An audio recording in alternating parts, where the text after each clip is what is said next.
నమో భగవతే వాసుదేవాయ. భగవద్గీత యందు 2వ అధ్యాయము సాంఖ్యయోగము. దీనిని గూర్చి చిన్న వివరణ. కురుక్షేత్ర యుద్ధభూమిలో నిలబడిన అర్జునుడు ధర్మమునందు వైక్లభ్యం పొందాడు. అనగా మనస్తాపము, ఆందోళన, అయోమయానికి లోనయ్యాడు.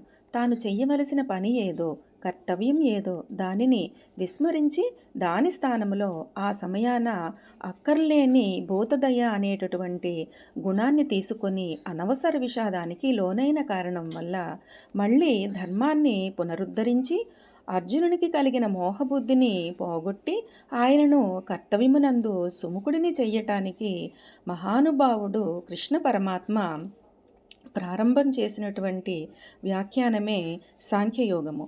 అర్జున, శోకించటానికి కారణం లేదు, శోకించవద్దు, ఏడవటానికి కారణం లేదు. ఇంతటికీ కారణము అవిద్య, అజ్ఞానము.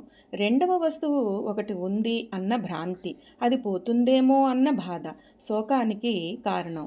ఇలా భగవానుడు బోధించినటువంటి జ్ఞానమే సాంఖ్యయోగము. జై శ్రీరామ్.